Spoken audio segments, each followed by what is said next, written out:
اسلام اور ایمان کے درمیان جو میں نے فرق بتایا ہے، اس کے باوجود یہ یاد رکھیں کہ یہ دونوں لازم اور ملزوم ہے۔ ایک مومن اور مسلم کے اندر دونوں کا ہونا ضروری ہے۔ اگر مومن ہے تو مسلم بھی ہوگا، مسلم ہے تو مومن بھی ہوگا۔ کیا مطلب؟ کہ جب دل میں عقیدہ رکھتا ہے اللہ الایمان باللہ و ملائکتہ و کتبہ و رسلہ والیوم الآخر والقدر خیرہ و شرہ، ان تمام چیزوں پر ایمان رکھتا ہے تو نیک اعمال بھی کرنا اس کے لیے ضروری ہے۔ اگر وہ نیک اعمال نہیں کر رہا ہے تو یہ اس بات کی علامت ہے کہ اس کے دل میں ایمان رچا بسا نہیں۔ ایسا ہو نہیں سکتا کہ کسی کے دل میں ایمان راسخ ہو جائے، اس کے دل میں ایمان رچ بس جائے اور وہ ظاہری اعمال نہ کرے۔ ہمارے یہاں بڑا یہ ایک فیشن سا ہو گیا ہے کہ لوگ کہتے ہیں کہ بھئی مومن ہوں، دل سے مسلمان، اور اعمال نہیں ہو پا رہے ہیں تو اللہ ہدایت دے دے، دعا کیجیے اللہ ہدایت دے دے۔ یہ بات وہ اپنے کاروبار کے متعلق نہیں کہیں گے۔ آپ اس سے کہیں کہ ایسا کریں کہ اپنی دکان بند کر کے بیٹھ جائیں، اللہ تو رازق ہے، دعا کریں اللہ روزی دے، تو وہ کیا کہے گا؟ وہ یہ کہے گا کہ بھئی اللہ رازق تو ہے لیکن خود تو کوشش کرنی ہوگی نا، اس لیے میں دکان کھول رہا ہوں، میں تجارت کر رہا ہوں، اب اللہ سے دعا مانگ رہا ہوں اللہ اس میں برکت دے۔ تو ان سے کہیے کہ اسی طرح پہلے نماز پڑھیے پھر اللہ سے ہدایت مانگیے، خود کوشش کیجیے۔ اسلام ایمان یہ دونوں لازم اور ملزوم ہے، دونوں کا ہونا ضروری ہے۔ اب ہم نماز ہی نہیں پڑھ رہے ہیں اور ہم کہہ رہے ہیں کہ بڑے پکے مومن ہیں۔ اب نماز تو ایک فرسٹ اسٹیپ ہے، اسلام صرف نماز نہیں ہے، اسلام بہت وسیع دین ہے، پوری زندگی پر حاوی ہے یہ دین، ہر پہلو پر حاوی ہے زندگی۔ یہ اسلام میں جو نماز ہے یہ تو ابتدائی درجے کی چیز ہے، یعنی پہلا درجہ، سب سے فرسٹ اور یقیناً موسٹ امپورٹنٹ چیز اگر کہیں تو غلط نہیں ہے، لیکن یہ فرسٹ اینڈ بیسک چیز ہے، اس کے بغیر اسلام کا کوئی تصور نہیں۔ اسی لیے کہ الصلاۃ عماد الدین، نماز جو ہے دین کا ستون ہے، اس کا پلر ہے۔ آپ پلر کو ہٹا دیں عمارت گر جائے گی، نماز کو ہٹا دیں آپ کا دین ختم ہو جائے، کوئی فائدہ نہیں ہے۔ وہ صرف اچھی بولی میٹھی میٹھی باتیں کر لینے سے، اصل تو دل صاف ہونا چاہیے، اچھی باتیں کر لیں، غیر محرم سے بات کر رہے ہیں کیا حرج ہے، میری نیت تو صاف ہے ماشاءاللہ۔ تو بے نمازی کے متعلق یہ یاد رکھیں کہ فقہا کے درمیان اختلاف ہے کہ وہ مومن ہے یا کافر ہے۔ فقہائے حنابلہ امام احمد بن حنبل رحمۃ اللہ علیہ کے نزدیک وہ شخص جو جان بوجھ کر نماز چھوڑتا ہے وہ کافر ہے، اسے نہ ہی غسل دیا جائے گا، نہ ہی اس پر اس کی نماز جنازہ پڑھی جائے گی، اور نہ ہی اسے مسلمانوں کے قبرستان میں دفنایا جائے گا۔ ان کی دلیل کیا ہے؟ آپ صلی اللہ علیہ وسلم نے فرمایا من ترک الصلاۃ متعمدا فقد کفر، کہ جس نے جان بوجھ کر نماز ترک کی اس نے کفر کیا۔ تو امام احمد کہتے ہیں کہ جب اس نے کفر کیا لہٰذا وہ کافر ہو گیا، اور جب وہ کافر ہو گیا تو اس کی نماز جنازہ نہیں پڑھی جائے گی، وہ کافر ہو گیا تو اس کی تجہیز و تکفین نہیں کی جائے گی، وہ کافر ہو گیا تو اسے مسلمانوں کے ساتھ دفنایا نہیں جائے گا، وہ مومن نہیں ہے، اس کو کافر کی طرح ٹریٹ کیا جائے گا۔ امام احمد بن حنبل اور فقہائے حنابلہ کی دلیل ہے، اور اس کے برخلاف جمہور فقہاء کرام جن میں فقہاء حنفیہ بھی ہیں، ان کی یہ رائے نہیں ہے، ان کی رائے یہ ہے کہ من ترک الصلاۃ متعمدا فقد کفر، جس شخص نے جان بوجھ کر نماز ترک کی اس نے کفر کیا۔ اس کا مطلب یہ ہے کہ کفر والا، کافروں والی حرکت کی، اس نے کافر نہیں ہوگا، کفر کیا۔ راجح قول یہی ہے، صحیح بات یہی ہے کہ اگر ذرہ برابر بھی ایمان ہے وہ انشاءاللہ کافر تو نہیں ہوگا، البتہ زبردست دھلائی ہوگی۔ یہ میں نہیں کہہ رہا، یہ احادیث آپ جب پڑھیں گے اس سے آپ کو اندازہ ہوگا کہ بے نمازیوں کے لیے کیا وعیدیں اللہ تعالیٰ نے سنائی۔ بہرحال اللہ اپنے فضل سے معاف کر دے، کسی کو تو کر دے۔ اصول تو اللہ نے یہ بیان کیا ہے کہ جو اعمال کرے گا وہ جائے گا، اور جو اعمال نہیں کرے گا تو سزا کاٹنا ہے۔ اگر مومن ہے تو سزا کاٹ کے ایک لمبی مدت تک کبھی نہ کبھی نکالا جائے گا، وہاں کا ایک دن 1000 سال کے برابر ہے، اب آپ اندازہ لگائیں، یا ایک سیکنڈ کوئی انگلی آگ میں رکھ نہیں سکتا۔ ہم بڑی جرات اور سے کہہ دیتے ہیں کہ بھئی ٹھیک ہے دیکھ لیا جائے گا۔ بہرحال البتہ اگرچہ یہ رائے ہی صحیح ہے کہ وہ کافر نہیں ہے لیکن کفر والا عمل کر رہا ہے، وہ امام لالکائی رحمۃ اللہ علیہ نے فرمایا کہ ایک بے نمازی کی ذلت اور اس کی عار اور اس کی رسوائی کے لیے صرف یہی بات کافی ہے کہ فقہائے کرام کے درمیان اس کے سلسلے میں اختلاف ہے کہ بھئی وہ مسلمان ہے بھی یا کافر، صرف ذلت کے لیے یہی بات کافی ہے۔ اب کافر ہو نہ ہو یہ تو بات کی بات، فقہا آپ کے مسئلے میں اختلاف کر رہے ہیں، بعض کہہ رہے کافر ہے، بعض کہہ رہے، اس سے بڑی ذلت کی بات اور نماز چھوڑنے کا کوئی تصور اسلام میں نہیں ہے، اور صحابہ میں تو کبھی تھا نہیں۔ منافقین بھی جو تھے اس دور میں 5 وقت کی نماز رسول اللہ کے ساتھ پڑھا کرتے تھے مسجد، تاکہ کسی کو پتہ نہ چل جائے کہ وہ منافق۔ تو اسلام اور ایمان دونوں لازم و ملزوم ہیں، یعنی ایک دوسرے سے جڑے ہوئے ہیں۔ ایک مومن، سچا مسلم وہی ہے جس کے اندر ایمان بھی ہو اور اسلام بھی ہو، یعنی ظاہری اعمال بھی وہ کرتا ہو اور اس کے علاوہ دل میں ایمان رچا بسا۔ اسی لیے الاسلام کے متعلق اللہ کے نبی صلی اللہ علیہ وسلم فرمایا کہ اسلام یہ ہے سب سے بنیادی چیز، گواہی دینا، ان تشہد ان لا الہ الا اللہ وان محمد رسول اللہ وتقیم الصلاۃ، سب سے پہلی چیز کہ تم اس بات کی گواہی دو کہ اللہ کے سوا کوئی خدا نہیں اور محمد اللہ کے رسول ہے۔ یہ سب سے بنیادی چیز کہ جب ایک بندہ اس چیز کو تسلیم کرتا ہے اور اس کی گواہی دیتا ہے تو وہ بندہ کیا ہے، وہ اب اسلام میں داخل ہو جاتا ہے۔ سب سے پہلی اور بنیادی چیز لا الہ الا اللہ، کوئی خدا نہیں ہے سوائے اللہ، اللہ کو تنہا مان، اللہ کے ساتھ کسی کو شریک نہیں۔ اللہ رب العالمین کا کوئی بھی فعل بغیر مقصد اور بغیر حکمت کے نہیں ہو سکتا، چونکہ وہ الحکیم ہے، وہ آل وائز ہے۔ اللہ رب العالمین نے جب اس دنیا کو بنایا تو ظاہر ہے اس کے پیچھے حکمت ہے، اس کے پیچھے مقصد ہے، اور وہ مقصد اور حکمت یہ ہے کہ اللہ رب العالمین اس دنیا میں ایک ایسی مخلوق کو بھیجے جس کا امتحان لیا جائے، اور وہ مخلوق کون ہے؟ انسان ہے، بنی نوع آدم ہے۔ اور اللہ کے نبی صلی اللہ علیہ وسلم نے جو بیان فرمایا متعدد روایتوں میں، اور اللہ رب العالمین نے قرآن کریم میں متعدد آیتوں میں بیان فرمایا کہ اس دنیا میں آنے کا مقصد ایک انسان کا کیا ہے۔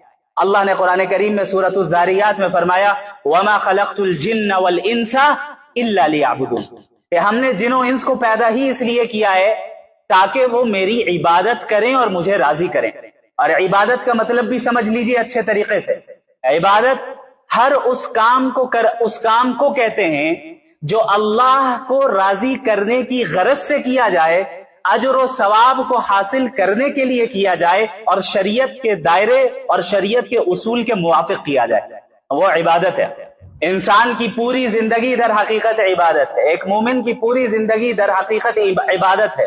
اسی لیے علماء کرام نے عبادت کی دو قسمیں بیان فرمائی، ایک ہے عبادت بالواسطہ اور ایک ہے عبادت بلا واسطہ، ایک ہے ڈائریکٹ عبادت۔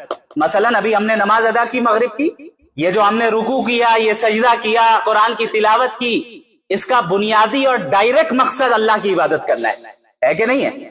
اسی طرح عبادت کی ایک اور قسم ہے عبادت بالواسطہ، کسی چیز کے ذریعے عبادت کرنا، انڈائریکٹ عبادت جسے ہم کہہ سکتے ہیں۔ مثلا ہم کھانا کھا رہے ہیں، نبی کی سنت کے مطابق کھا رہے ہیں، اور اس نیت سے کھا رہے ہیں کہ اللہ راضی ہو جائے، اور یہ جو قوت کھانے سے مجھے ملے گی میں اللہ کے دین کے لیے صرف کروں گا، یہ بھی عبادت ہے۔ ہم تجارت کر رہے ہیں، بزنس کر رہے ہیں، بزنس کو شریعت کے اصولوں کے تحت کر رہے ہیں، نبی کی تعلیمات کے مطابق کر رہے ہیں، اور اس نیت سے کر رہے ہیں کہ اس کے ذریعے جو مجھے پروفٹ ملے گا انشاءاللہ اس کا ایک حصہ میں اللہ کے دین میں لگاؤں گا، اپنے بچوں اور گھر والوں کو پالوں گا، پرورش کروں گا، یہ بھی عبادت ہے۔ تو ایک مومن کی پوری زندگی در حقیقت عبادت ہے۔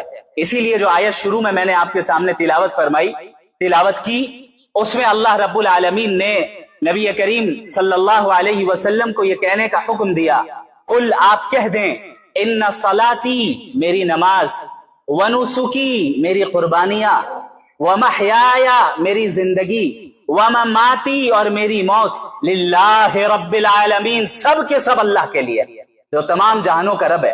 یعنی میرا اٹھنا، میرا بیٹھنا، میرا چلنا، میرا پھرنا، میرا دوڑنا، میرا کھانا، میرا پینا، میری نمازیں، میرے روزے، میری زکوٰۃ، میرے صدقات، میرا عمرہ، میرا حج، میری قربانیاں، ساری چیزیں اللہ کے لیے۔ ہم تجارت بھی کرتے ہیں تو کس کے لیے کرتے ہیں؟ اللہ کے لیے۔ اسی لیے نبی کریم صلی اللہ علیہ وسلم نے تاجر کی فضیلت بھی بیان کی نا، التاجر الصدوق الامین مع النبیین والصدیقین والشہداء والصالحین، او کما قال النبی صلی اللہ علیہ وسلم، ایک سچا اور امانت دار بزنس مین، سچا اور امانت دار تاجر قیامت کے دن انبیاء، شہداء اور نیک لوگوں کے ساتھ اٹھایا جائے گا۔ اللہ اکبر۔ وہ تجارت جسے ہم سمجھتے ہیں کہ بھئی یہ تو دنیا داری ہے، یہ الگ بات ہے کہ کوئی اگر تجارت میں اس طرح منہمک ہو جائے کہ اللہ کی یاد سے غافل ہو جائے تو ظاہر ہے یہ غلط ہے اور یہ دنیا داری ہے۔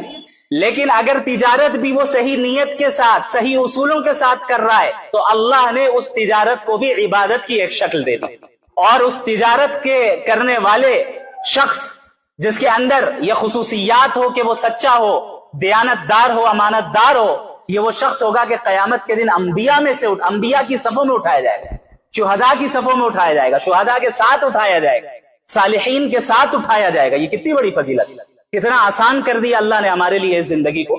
جبکہ ہماری زندگی کا اصل مقصد کیا ہے؟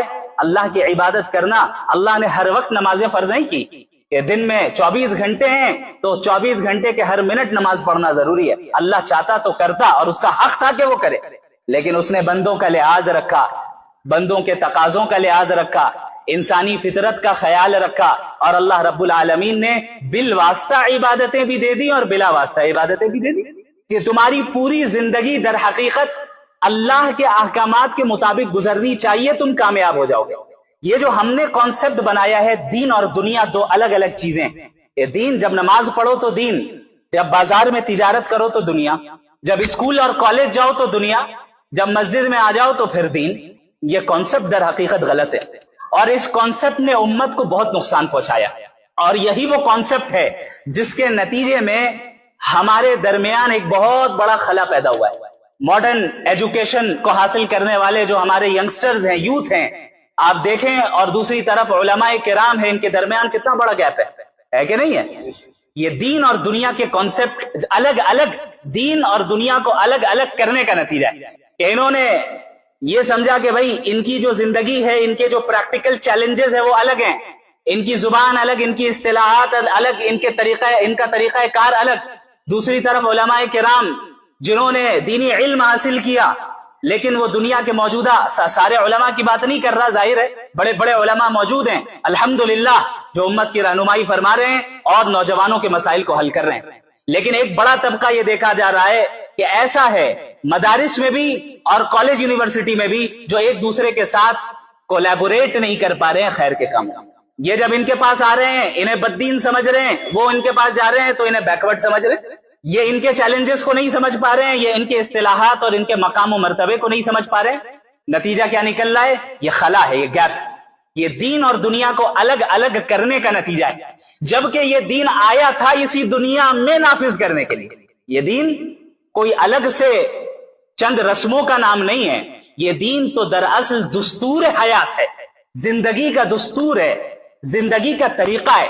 ہم علم کیسے حاصل کریں یہ دین بتاتا ہے، ہم اپنی جوانی کیسے گزارے یہ دین بتاتا ہے، ہم شادی کیسے کریں یہ دین بتاتا ہے، شادی کے بعد کی زندگی کیسے گزاریں یہ دین بتاتا ہے، ہم تجارت کیسے کریں یہ بھی دین بتاتا ہے، ہم ملازمت کیسے کریں یہ بھی دین بتاتا ہے۔ تو شریعت اسلامیہ تو زندگی کے ہر شعبے کا احاطہ کی ہوئی ہے، ہم نے اس کو چند عبادتوں کے ساتھ خاص کیا، ہم نے سمجھا کہ صرف نماز روزوں کا نام جو ہے اور مسواک کر لینے کا نام دین ہے، یقیناً یہ دین کا حصہ ہے اور بہت بڑا حصہ ہے، لیکن کامل اور مکمل دین کا مطالبہ قرآن کریم کرتا ہے۔ یا ایھا الذین آمنوا ادخلوا فی السلم کافہ، اے وہ لوگ جو ایمان لے آئے پورے کے پورے اسلام میں داخل ہو جاؤ، کامل اسلام میں داخل ہو جاؤ۔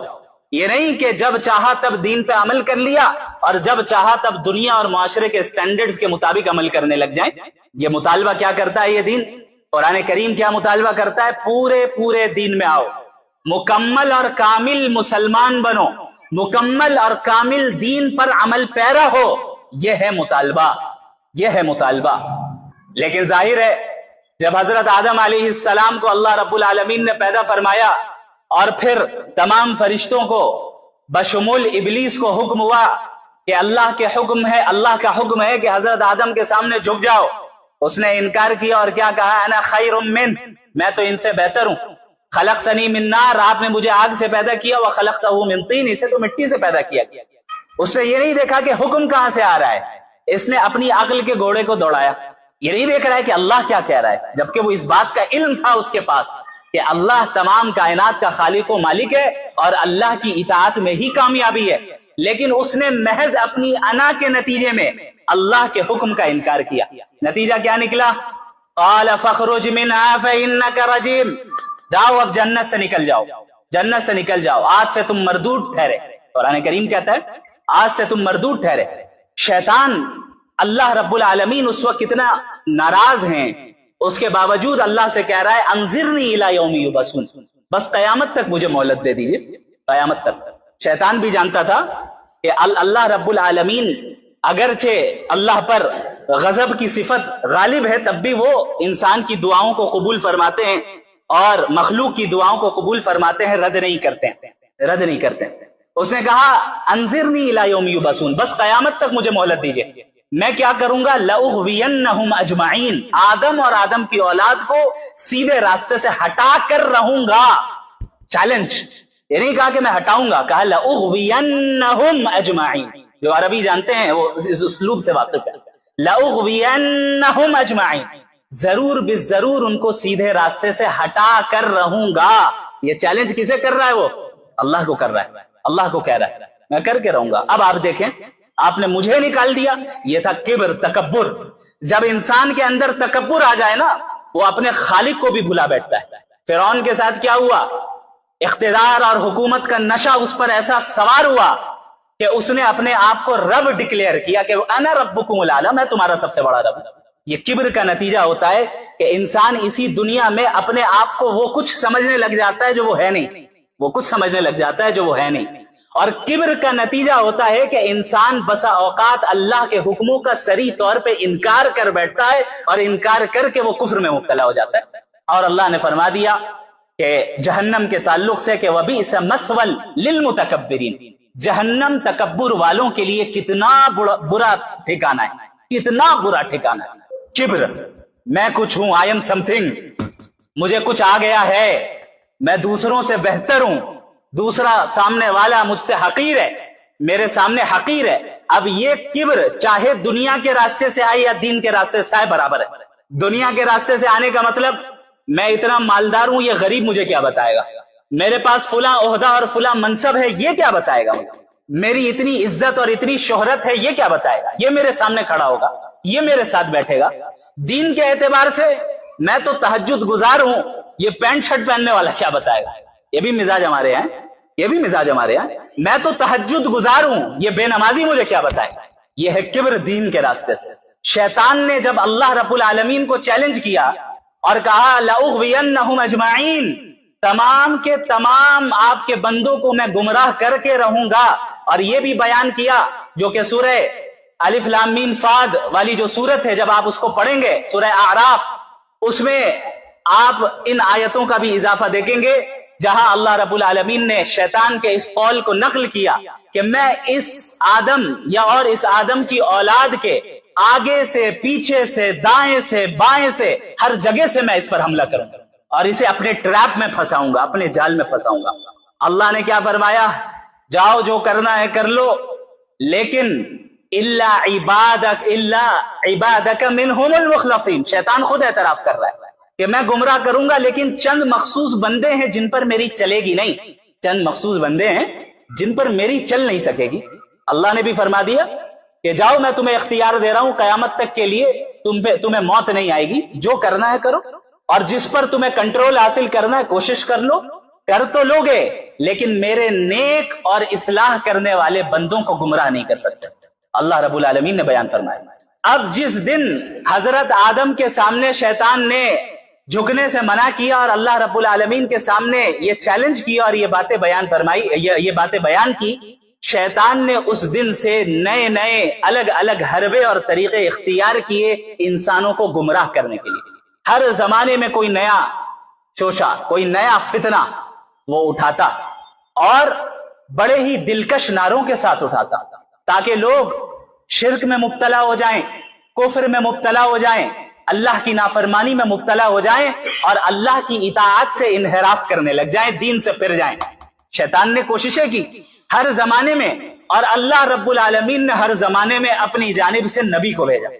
ایک طرف شیطان کوشش کر رہا ہے بندوں کو گمراہ کرنا ہے، دوسری طرف انبیاء کی کوشش ہے کہ بندوں کو ہدایت پر لانا ہے، بندوں کو ہدایت پر لانا ہے. تمام انبیاء علیہ الصلوۃ والسلام بشمول محمد الرسول اللہ صلی اللہ علیہ وسلم خاتم النبیین اس دنیا میں بھیجے ہی اس لیے گئے تاکہ تمام انسانوں کو گمراہی سے نکال کر اللہ کی اطاعت میں لگا دے اور اللہ کی غلامی میں لگا دے. اب یہ دو طاقتیں ہیں، شیطانی طاقت اور انبیائی طاقت، یا یوں کہیں کہ شیطانی طاقت اور رحمانی طاقت، اور ان دونوں طاقتوں کے درمیان ہمیشہ سے کانفلکٹ جاری ہے، کشمکش جاری ہے. بظاہر ایسے حالات تاریخ میں بھی گزرے جہاں ایسا محسوس ہوا کہ شیطانی طاقتوں کو مکمل غلبہ حاصل ہونے والا ہے. اب شاید یہ رحمانی طاقت اور انبیائی طاقت شکست کھا جائے. حالات ایسے سنگین ہوئے، ایسے سخت سے سخت فتنے وجود میں آئے، ایسی سخت سے سخت آزمائشیں وجود میں آئیں کہ محسوس ہونے لگا کہ اب یہ دین حنیف جو ہے، جو صحیح دین ہے اللہ رب العالمین کا، وہ مغلوب ہو رہا ہے۔ لیکن اللہ رب العالمین نے ہر زمانے میں ایسے افراد کو کھڑا کیا جنہوں نے اپنے اپنے زمانے کے فتنوں کو کچل کر رکھ دیا۔ آپ پوری اسلامی تاریخ کو اٹھا کر دیکھ لیں، آپ کو یہ ساری چیزیں نظر آ جائیں گی۔ ہم اور آپ جس زمانے میں رہ رہے ہیں، اس زمانے میں بھی شیطانی طاقتیں بڑے زور و شور کے ساتھ کام کر رہی ہیں، اور مقصد کیا ہے؟ آپ کو آپ کے صحیح عقیدے سے ہٹا دینا، آپ کو آپ کے صحیح فکر سے ہٹا دینا، آپ کو اللہ کے نبی اور انبیاء کے راستے سے ہٹا دینا، آپ کو سلف صالحین کے راستے سے ہٹا دینا، آپ کو رجال اللہ اور اہل اللہ کے راستے سے ہٹا دینا، یہ مقصد ہے۔ کیوں؟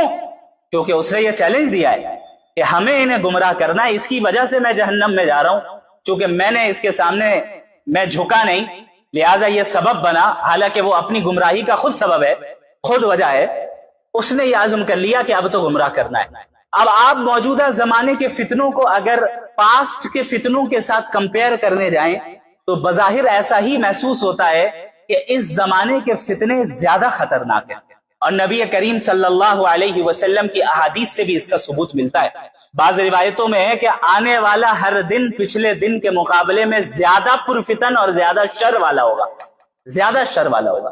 آپ صلی اللہ علیہ وسلم قیامت کے قریب کے زمانے سے پناہ مانگتے تھے، دجالی فتنوں سے پناہ مانگتے تھے کہ قیامت کے قریب کا زمانہ ایسا ہوگا جہاں دجالی فتنے چاروں طرف چھا جائیں گے۔ خود غور کریں، دجال کسے کہا جاتا ہے؟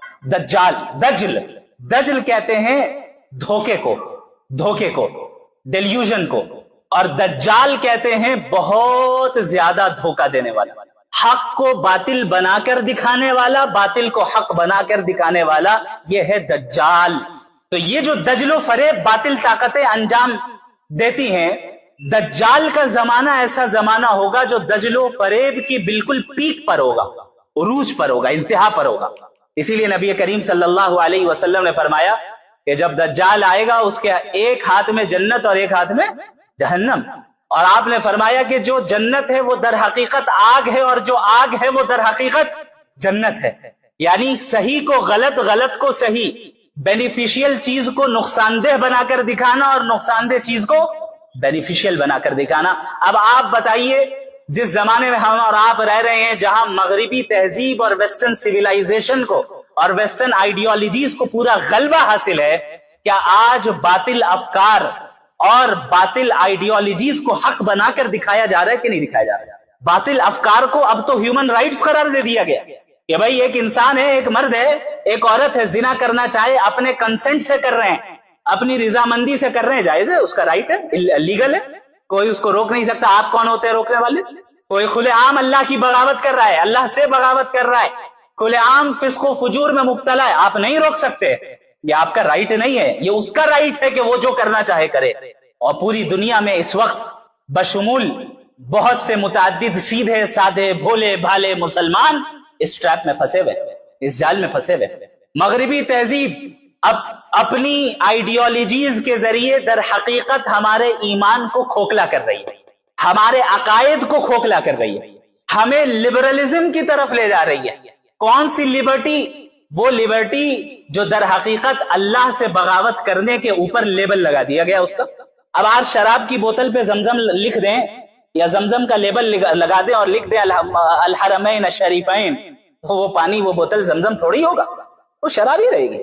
یہی ہے دھوکہ جو آج اس 21ویں صدی میں مغربی دنیا نے ہر میدان میں، چاہے سیاست کا میدان ہو، چاہے معیشت کا، اکانومی کا میدان ہو، چاہے تعلیم اور ایجوکیشن کا میدان ہو، چاہے پولیٹکس کا میدان ہو، چاہے کوئی بھی میدان ہو، ہمارا سوشل جو سماجی نظام ہے اس کا میدان ہو، ہر جگہ پر ایسی آئیڈیالوجیز ہیں جو در حقیقت باطل کو حق بنا کر دکھا رہی ہے اور حق کو باطل بنا کر دکھا رہی ہے، اور ہمیں ان آئیڈیالوجیز کی زنجیروں میں اس طرح جکڑ لیا گیا ہے کہ اس سے باہر نکلنا ایک مسلمان کو بڑا مشکل نظر آتا ہے۔ بسا اوقات مسلمان بھی کہنے لگتا ہے ہاں بات تو یہی صحیح ہے، لیکن آج کے زمانے میں بات تو یہی صحیح ہے، مفتی صاحب جو آپ کہہ رہے ہیں، لیکن آج کے زمانے میں تو تھوڑا سا غور فرما لیے. یعنی آپ یہ مان رہے ہیں کہ دین آج کے زمانے کے لیے نہیں ہے، یہی ہے نا. نبی صلی اللہ علیہ وسلم فرما رہے ہیں لا یؤمن احدکم حتی یکون ہواہ تبعا لما جئت بہ. تم میں سے کوئی اس وقت تک مومن ہو نہیں سکتا جب تک کہ وہ اپنی ڈیزائرز کو میری شریعت کے تابع نہ کر دے.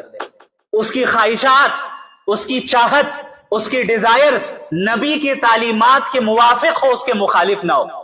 ویسٹرن دنیا کیا کہہ رہی ہے؟ ایبسلیوٹ فریڈم، مطلق آزادی اس وقت ہے جب آپ کی خواہش جس چیز کو کرنے کی ہے اس میں کسی چیز کی رکاوٹ نہ ہو. اگر آپ کی خواہش ہے زنا کرنا ہے، کریے، کوئی مذہب رکاوٹ نہیں بن سکتا.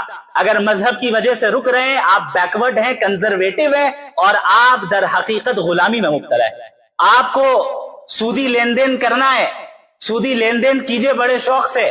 سود لینا اور دینا، اگر اس سے کوئی کتاب تمہیں روک رہی ہے، کوئی خدا تمہیں روک رہا ہے، کوئی مذہب تمہیں روک رہا ہے اور تم رک جا رہے ہو، تو جان لو کہ تم کنزرویٹو ہو اور تم بلائنڈلی فالو کرنے والے ہو. یہ باتیں آتی ہیں کہ نہیں آتی؟ آتی ہیں نا.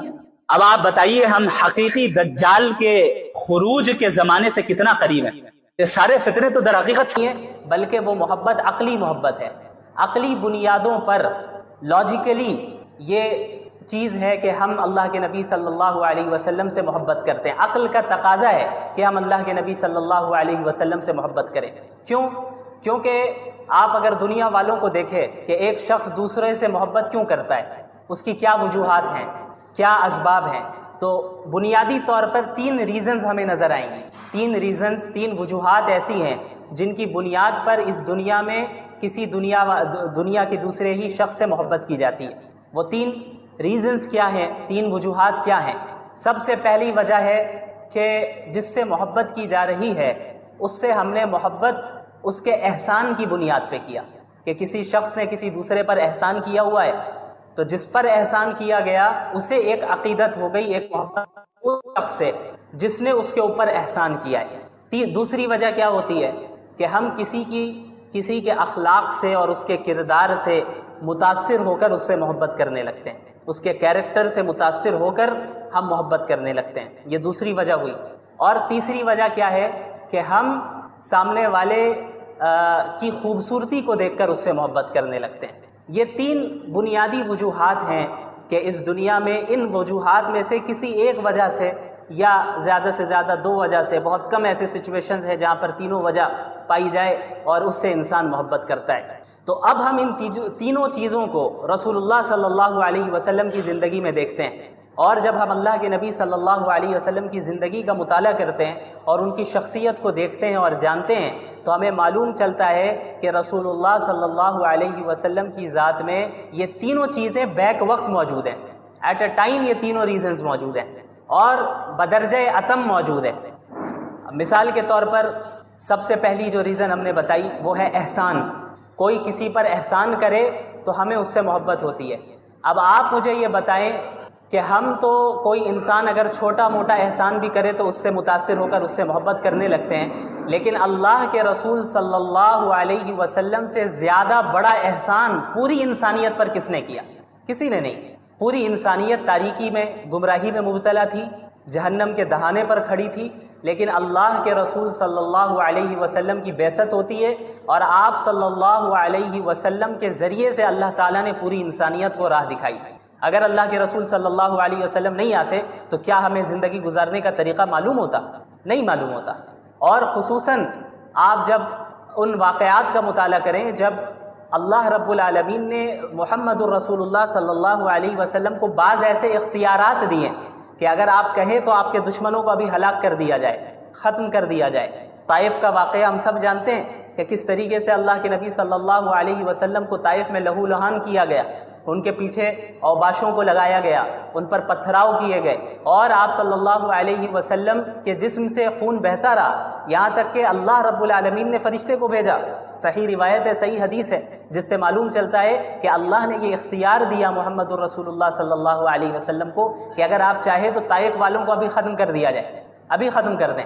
تو اللہ کے نبی صلی اللہ علیہ وسلم نے فرمایا کہ نہیں، مجھے امید ہے کہ ان کی نسل سے ایسے افراد آئیں گے جو اللہ ماننے والے ہوں، اللہ کو ماننے والے ہوں گے. مسلمانوں کا کیا حال ہے؟ مسلمانوں کے متعلق اللہ کے نبی صلی اللہ علیہ وسلم نے پوری امت کے لیے، یعنی قیامت تک جتنے مسلمان آنے والے ہیں، صرف صحابہ نہیں، صحابہ کے لیے بھی، میرے لیے بھی اور آپ کے لیے بھی اپنے راتوں میں دعائیں کیا کرتے تھے۔ حضرت عائشہ رضی اللہ عنہا کا واقعہ معروف ہے کہ ایک مرتبہ اللہ کے نبی صلی اللہ علیہ وسلم نے ان کے لیے دعا فرمائی کہ یا اللہ حضرت عائشہ کے اگلے پچھلے تمام گناہوں کو معاف فرما دے۔ تو اس دعا سے اتنی زیادہ حضرت عائشہ خوش ہوئی کہ ہنستے ہنستے سر بھی جھکا دیا انہوں نے کہ اللہ کے نبی دعا فرما رہے ہیں میرے لیے، اور وہ بھی ایسی دعا کہ اگلے پچھلے تمام گناہوں کو معاف فرما دیں، کتنی بڑی بات ہے۔ تو اللہ کے نبی صلی اللہ علیہ وسلم نے فرمایا کہ عائشہ تمہیں اس دعا سے خوشی ہوئی؟ ظاہر ہے خوشی ہوئی۔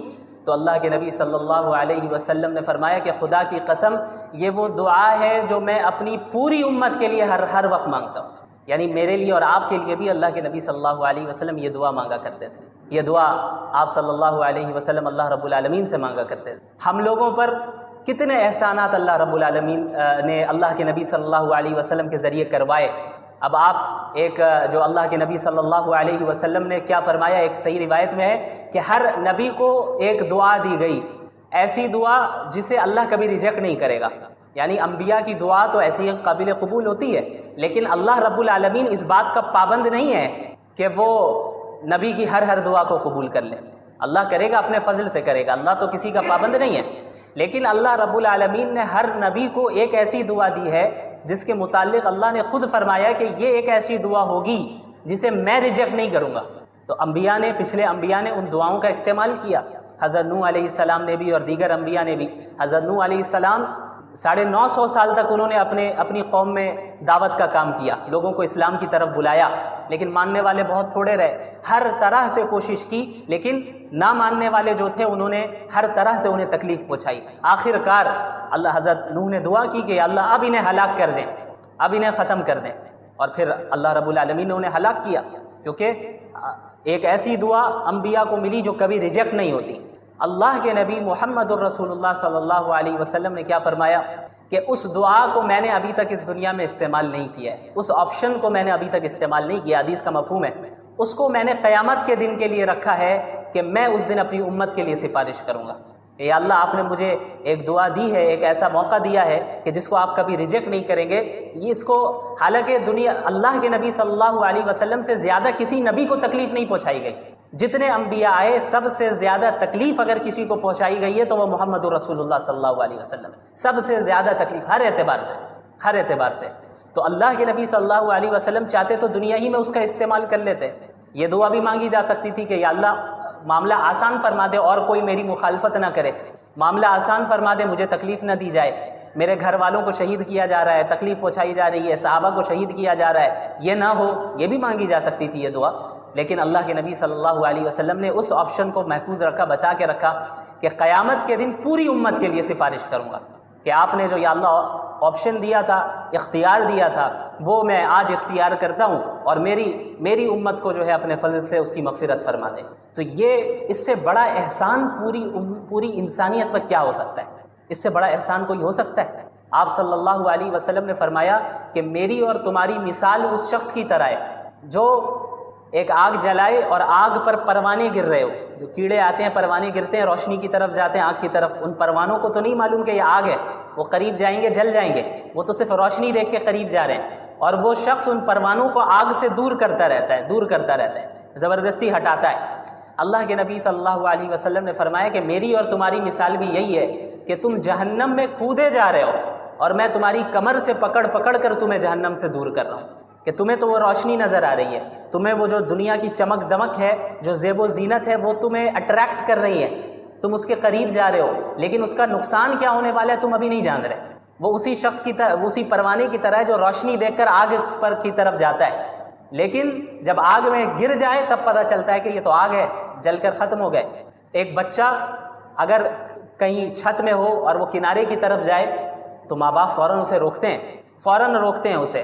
اس بچے کو اتنا، ابھی اگر 2-3 سال کا بچہ ہو تو اس کو اتنا کانشیس تو نہیں ہوتا ہے اس کے پاس کہ وہ ہر چیز کو سمجھ سکے، وہ کنارے پہ بھی جاتا ہے، ہو سکتا ہے کچھ ایسی حرکت کر لے کے گر جائے، لیکن ماں باپ کیا ہوتے ہیں، زبردستی کھینچ کر اسے کونے سے لائیں گے بیچ میں، اور اس کھینچنے میں ہو سکتا ہے وہ بچہ گرے بھی، اسے خراش بھی آ جائے، لیکن اس چھوٹی تکلیف کو برداشت کر لیا جاتا ہے کس سے بچنے کے لیے؟ بڑی تکلیف سے بچنے کے لیے، جو اگر نیچے گر جاتا وہ بچہ تب تو موت ہو جاتی۔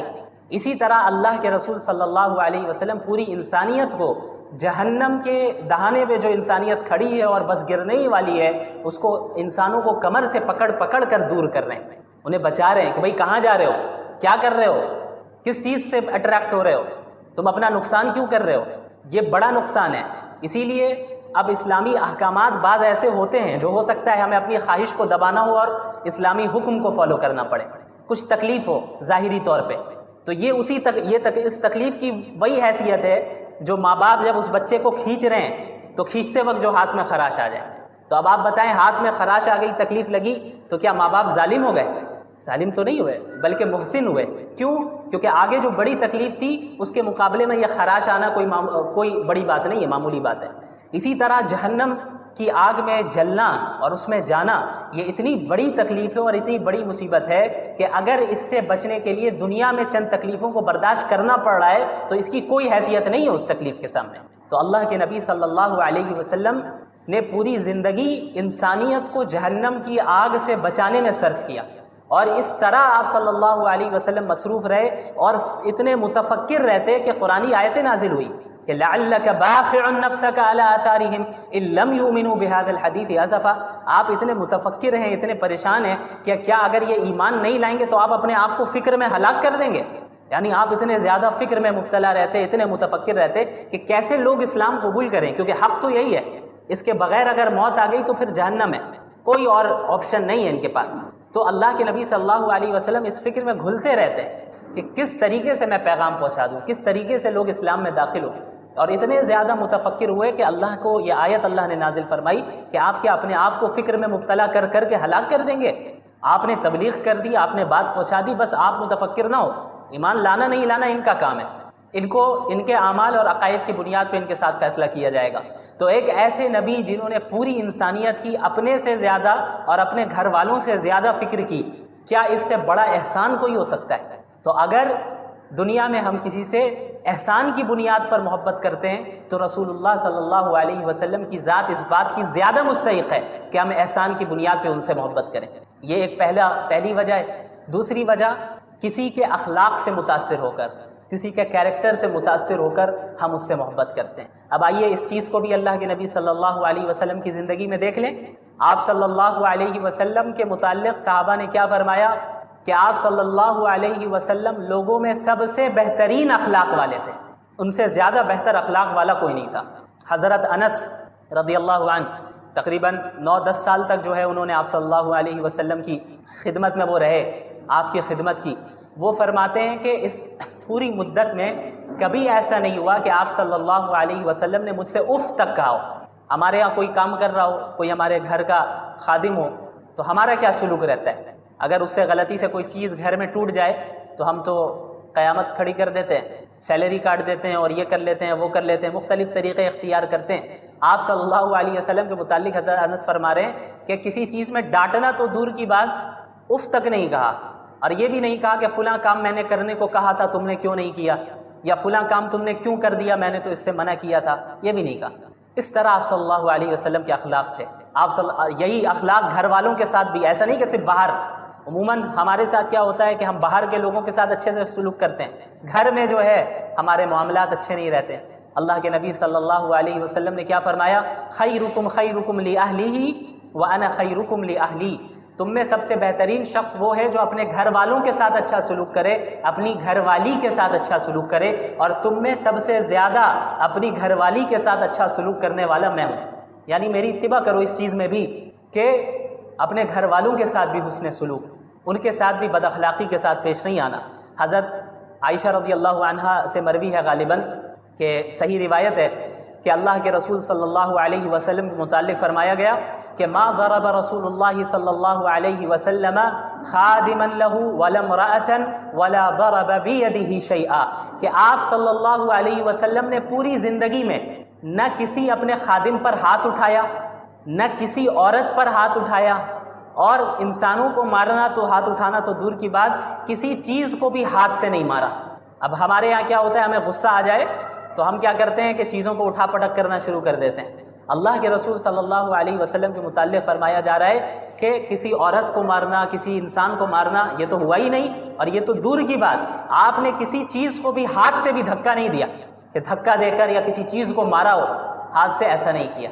یہ آپ صلی اللہ علیہ وسلم کے اخلاق تھے، اور آپ صلی اللہ علیہ وسلم کا جو کردار اور مختلف جو انسان کے کردار کے اندر جو خصوصیات ہوتی ہیں، شجاعت ہے اور دوسری چیزیں ہیں، سخاوت ہے، یہ ساری چیزیں آپ صلی اللہ علیہ وسلم کے تھیں۔ آپ صلی اللہ علیہ وسلم سے زیادہ سخی بھی کوئی نہیں تھا، جو ہوتا اس کو بھی صدقہ کرتے، اور آپ صلی اللہ علیہ وسلم سے زیادہ بہادر بھی کوئی نہیں تھا۔ حضرت علی رضی اللہ عنہ فرماتے ہیں کہ دوران جنگ بھی جب کبھی صورتحال ایسی ہو جاتی کہ بہت شدید جنگ شروع ہو گئی ہے، زبردست، دونوں طرف سے ایک دم زبردست جنگ شروع ہو گئی اور حالات بہت سنگین ہو گئے، تو حضرت علی فرماتے ہیں رضی اللہ عنہ کہ ہم اللہ کے نبی صلی اللہ علیہ وسلم کی آڑ میں رہا کرتے، یعنی آپ سب سے آگے رہتے، صحابہ آپ صلی اللہ علیہ وسلم کے پیچھے رہتے اور بچاؤ کرتے۔ تو یہ آپ صلی اللہ علیہ وسلم کی بہادری بھی ہے، جو لیڈرشپ کی جو خصوصیات ہے، لیڈر ہونے کی، اور کیریکٹر کی جو دیگر خصوصیات ہے۔ ایک انسان کا ہم جو کہتے ہیں کہ کیریکٹر یہ بہت ہی درست ہے، بہت اچھا ہے، اس کے اخلاق بہت اچھے ہیں، وہ ساری چیزیں بیک وقت بدرجہ کمال آپ صلی اللہ علیہ وسلم کے اندر موجود۔ تو اگر ہم کسی سے اس دنیا میں اچھے کیریکٹر اور اچھے اخلاق کی بنیاد پر محبت کرتے ہیں تو عقل کا یہ تقاضا ہے کہ اللہ کے نبی صلی اللہ علیہ وسلم کی ذات اس بات کی زیادہ مستحق ہے کہ اچھے اخلاق اور اچھے کیریکٹر کی بنیاد پر ان سے محبت کی جائے۔ تیسری چیز کیا ہے؟ خوبصورتی۔ کسی کی خوبصورتی کو دیکھ کر ہم متاثر ہو گئے، کسی کی کوئی زیادہ خوبصورت ہے تو ہم اس سے محبت کرنے لگ گئے، دنیا میں ایسا ہوتا ہے۔ تو اب اس چیز کو اللہ کے نبی صلی اللہ علیہ وسلم کی زندگی میں اگر ہم دیکھیں اور آپ صلی اللہ علیہ وسلم کی ذات کو دیکھیں تو ہمیں پتہ چلتا ہے کہ آپ صلی اللہ علیہ وسلم سے زیادہ خوبصورت بھی کوئی نہیں تھا۔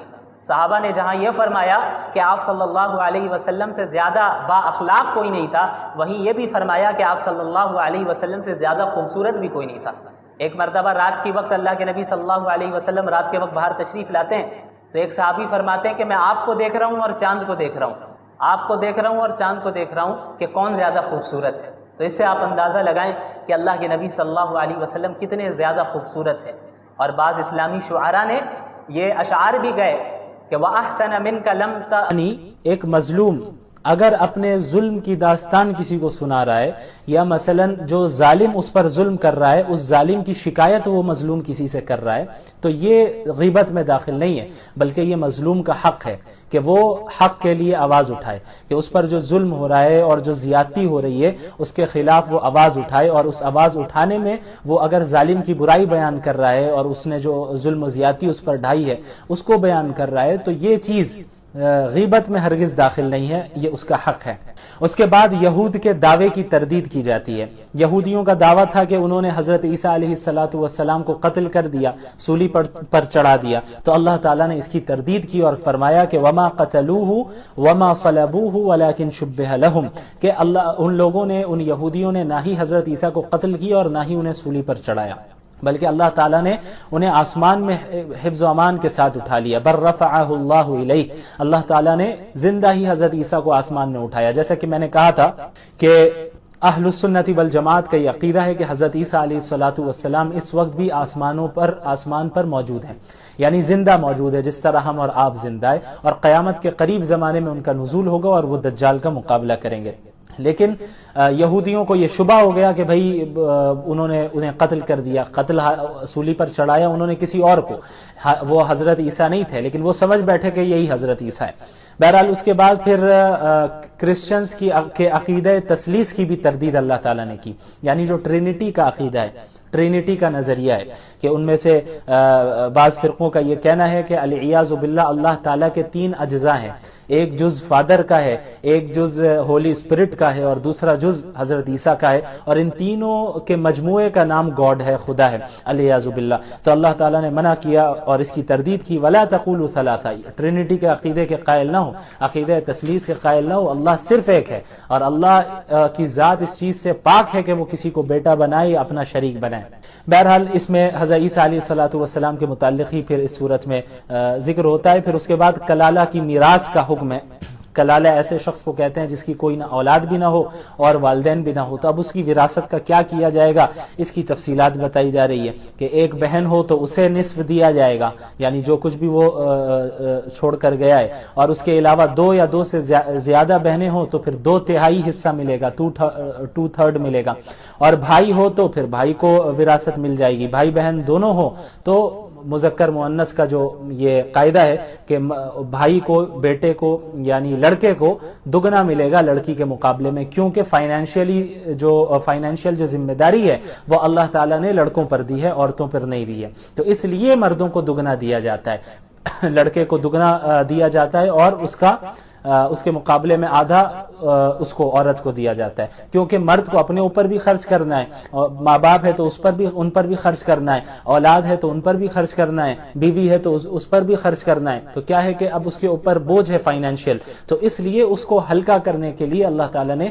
مردوں کو زیادہ وراثت دی، اور چونکہ عورتوں کے ساتھ ایسا کوئی مسئلہ نہیں ہے، اس کو کسی اور پر خرچ کرنے کی ضرورت نہیں ہے، یعنی ذمہ داری اس پر نہیں ہے، وہ اپنے اوپر ہی صرف خرچ کرنا چاہے کر سکتی ہے، رکھنا چاہے رکھ سکتی ہے، کسی کو دینا چاہے دے سکتی ہے، اس کے اوپر ذمہ داری نہیں ہے کہ وہ دوسروں کی مالی ضروریات کو پورا کرے اپنے رشتہ داروں میں سے، یعنی شوہر کا مسئلہ ہو، اولاد کا مسئلہ ہو، یہ ساری چیزیں مردوں پر ہے، اس لیے جو ہے مرد کو زیادہ دیا جاتا ہے، یہ بات ذہن میں رہے۔ تو اب سورۃ المائدہ کی ابتدا ہوتی ہے۔ سورۃ المائدہ، مائدہ کہتے ہیں عربی زبان میں دسترخوان کو، کیونکہ اس سورت میں اس بات کا ذکر ہے کہ حضرت عیسیٰ علیہ السلام نے اللہ تعالیٰ سے دعا کی تھی کہ یا اللہ آسمان سے آپ دسترخوان کا نزول فرمائیے، تو اللہ تعالیٰ نے ان کی دعا کو قبول کیا، تو اس بنیاد پر، اس وجہ سے، اس مناسبت سے اس سورت کو سورۃ المائدہ کہتے ہیں۔ اچھا، اس کی ابتدا ہوتی ہے یا ایھا الذین آمنوا اوفوا بالعقود، کہ اے ایمان والوں معاہدے کو پورا کرو، عہد کو پورا کرو،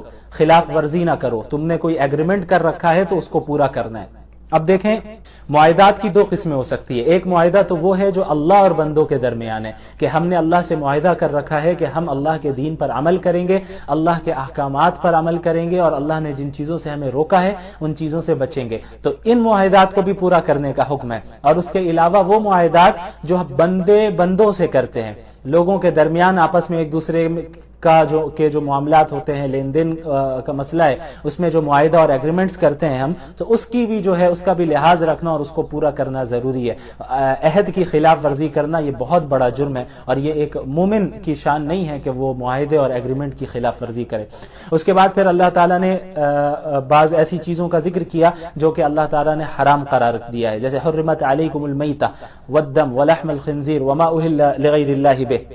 اللہ نے فرمایا کہ مردار، ایسا جانور جو مر گیا ہو بغیر ذبح کیے، جو مردار ہو، اس کو کھانا جائز نہیں ہے، وہ حرام ہے۔ اس کے علاوہ جو بہتا ہوا خون ہو، بہنے والا خون ہو، وہ بھی حرام ہے، اس کو آپ نہیں استعمال کر سکتے۔ اسی طرح خنزیر کا گوشت بھی حرام ہے۔ اسی طرح وہ جانور جس پر اللہ کے سوا کسی کا نام لیا گیا ہو، غیر اللہ کے نام سے ذبح کیا گیا ہو، تو اس جانور کو بھی کھانا جائز نہیں ہے۔ اس کے علاوہ وہ جانور جس کو گلا گھونٹ کر مار دیا گیا ہو، ہلاک کر دیا گیا ہو، اس کو بھی کھانا جائز نہیں ہے، وہ بھی حرام ہے۔ اس کے علاوہ ایسا جانور جو سخت ضرب کے ذریعے مرا ہو، یعنی چوٹ لگی ہو بہت تیز اس کو، اس وجہ سے وہ ہلاک ہو گیا، مر گیا، تو پھر ایسا جانور بھی کیا ہے، حرام ہے، کھانے کی اجازت نہیں ہے۔ پھر وہ جانور جو اوپر سے گر کر، لڑک کر گرا ہو اور لڑکتا ہوا گر کر مر گیا ہے، تو ایسا جانور بھی وہ ہے جس کو کھانا جائز نہیں ہے، حرام ہے۔ اس کے علاوہ وہ جانور جس کو کسی درندے نے کھایا ہو، زخمی کر کے پھاڑ دیا ہو اور پھر وہ مر گیا ہو، تو پھر ایسے جانور کو بھی کیا ہے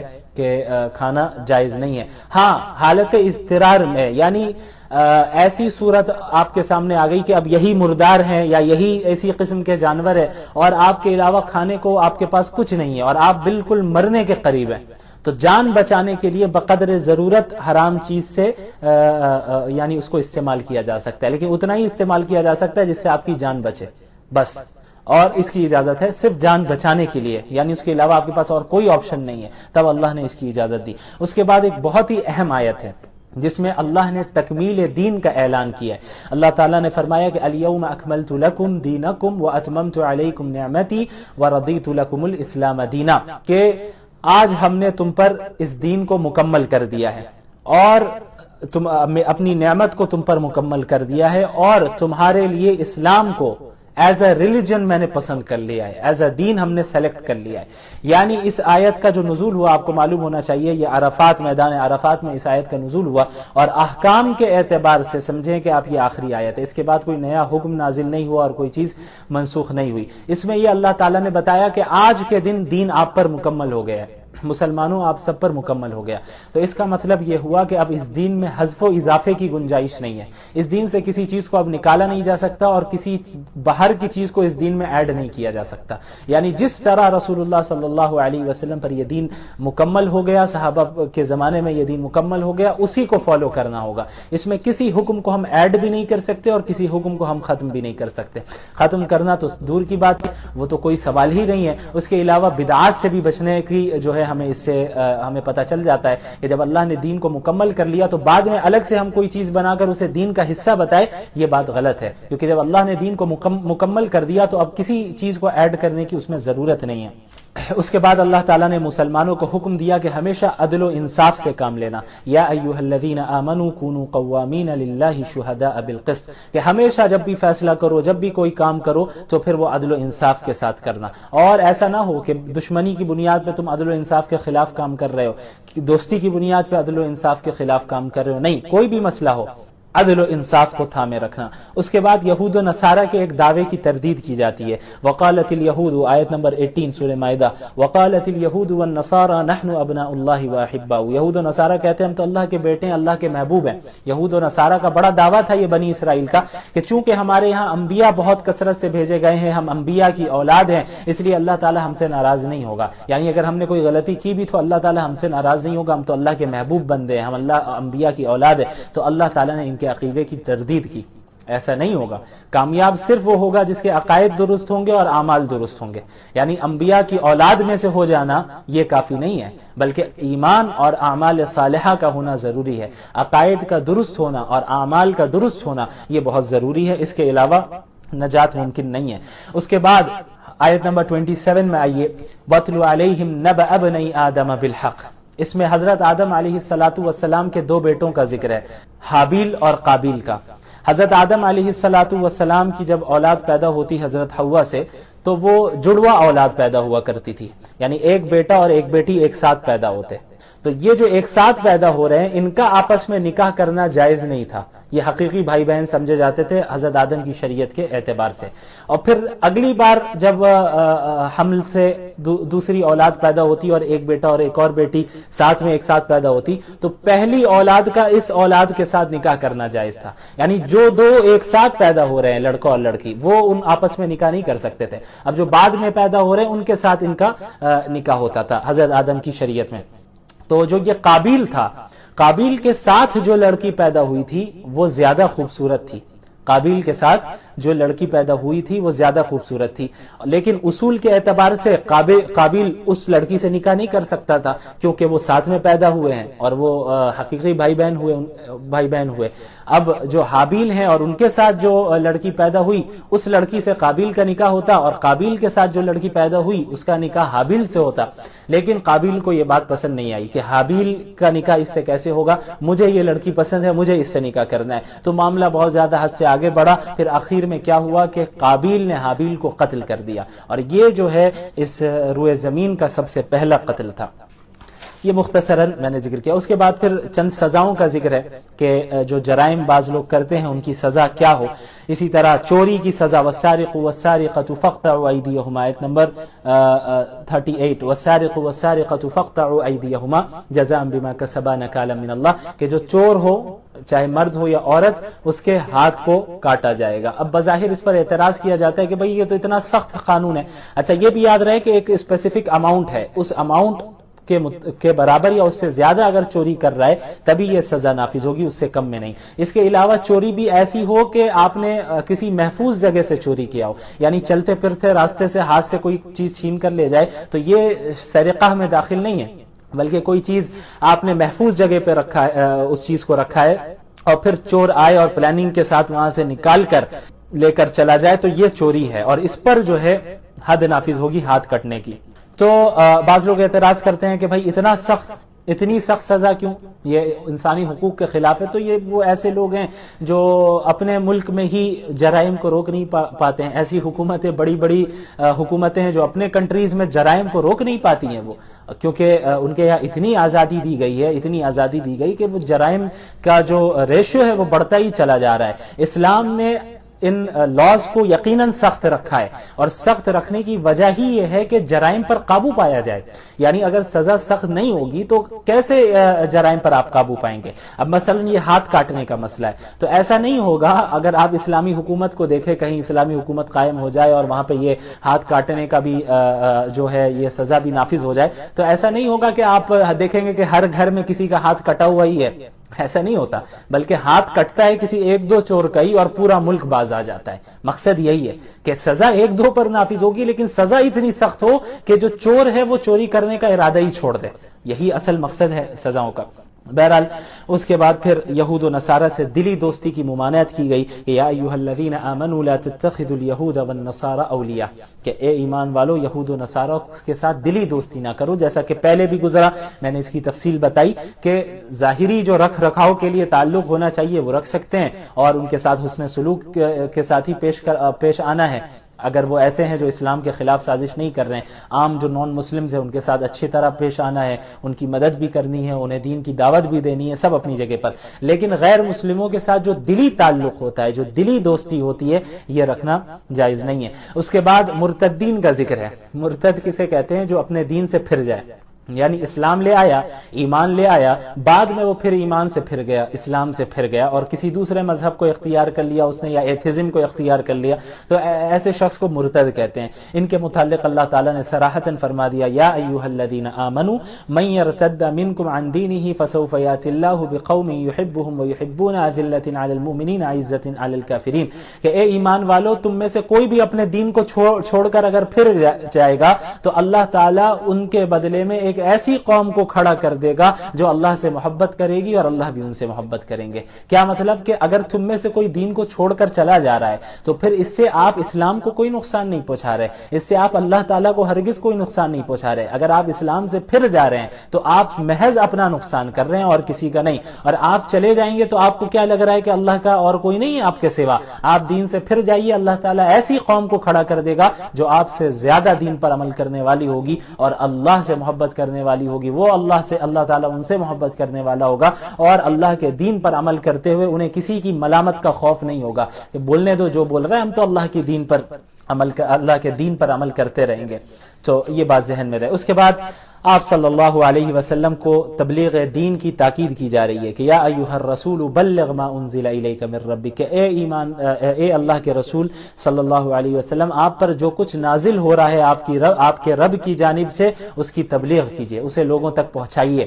اور اللہ تعالیٰ کو، اللہ کے نبی کو یہ بھی تسلی دی گئی کہ آپ کو کفار سے گھبرانا نہیں ہے، آپ دعوت کا کام کرتے رہیے، کفار سے حفاظت اللہ آپ کی فرمائے گا، لوگوں سے حفاظت اللہ آپ کی فرمائے گا، آپ کو اس کی فکر نہیں کرنا ہے، آپ محض اللہ کے دین کا کام کرتے رہیں اور دعوت و تبلیغ کا کام کرتے رہیں۔ اس کے بعد پھر اس پارے کے آخر میں اللہ تعالیٰ نے ایک بہت ہی اہم بات ارشاد فرمائی، لَتَجِدَنَّ أَشَدَّ النَّاسِ عَدَاوَةً لِلَّذِينَ آمَنُوا الْيَهُودَ وَالَّذِينَ أَشْرَكُوا، کہ آپ اے ایمان والو دیکھو، دشمن تو تمہارے یہود بھی ہیں، یعنی تم سے دشمنی کرتے ہیں، نصارہ جو ہیں کرسچنز ہیں وہ بھی تم سے دشمنی کرتے ہیں، تمہارے خلاف سازشیں کرتے ہیں، اور جو مشرکین ہیں بت پرست ہیں وہ بھی تم سے دشمنی کرتے ہیں۔ تو دشمنی تو سبھی کر رہے ہیں، لیکن دشمنی میں جو حد سے بڑے ہوئے ہوں گے، دشمنی میں جو بہت زیادہ آگے ہوں گے، وہ کون ہوں گے؟ لَتَجِدَنَّ أَشَدَّ النَّاسِ عَدَاوَةً لِلَّذِينَ آمَنُوا الْيَهُودَ وَالَّذِينَ أَشْرَكُوا، کہ آپ ضرور دیکھیں گے کہ مسلمانوں سے زیادہ دشمنی کرنے میں یہود اور مشرکین ہوں گے، یعنی یہود جو ہوں گے، وہ جو جیوز ہوں گے، یہود جو ہوں گے، یہ وہ ہوں گے جو مسلمانوں سے دشمنی کرنے میں اوروں سے بہت آگے بڑھے ہوں گے، اور اسی طرح جو مشرکین ہوں گے، بت پرست قوم ہوگی، وہ بھی مسلمانوں سے دشمنی کرنے میں دوسری قوموں کے مقابلے میں بہت زیادہ آگے ہوگی۔ اب آپ اس کا معاہدہ ہم سبھی کر رہے ہیں، مشاہدہ ہم سب کر رہے ہیں کہ آپ دیکھیں کہ اسرائیل میں کیا ہو رہا ہے یا فلسطین میں کیا ہو رہا ہے، اسرائیلی حکومت کیا کر رہی ہے، تو یہودیوں کو کس طرح دشمنی ہے ہم سے، اس کا مظاہرہ کھلے عام کیا جا رہا ہے اور ہم دیکھ سکتے ہیں اس کو۔ اس کے علاوہ آپ اپنے ملک میں لے لیجئے، بھارت میں، کہ کس طرح مشرکین مسلمانوں سے دشمنی کر رہے ہیں، یہ ایسا معلوم ہوتا ہے کہ بس یہود اور مشرکین یہی ہیں جو مسلمانوں کو بھی پریشان کر رہے ہیں اور سب سے زیادہ ان سے دشمنی کر رہے ہیں۔ اللہ نے پہلے ہی فرما دیا کہ دشمنی کرنے والے تو بہت ہیں، لیکن جو دشمنی کرنے میں سب سے آگے ہوں گے وہ یہی دو ہوں گے، یہود ہوں گے اور مشرکین ہوں گے۔ اور جہاں تک نصارہ کا تعلق ہے، جہاں تک کرسچنز کا تعلق ہے، تو دشمنی تو وہ بھی کرتے ہیں ہم سے، لیکن یہود اور مشرکین کے مقابلے میں تھوڑے نرم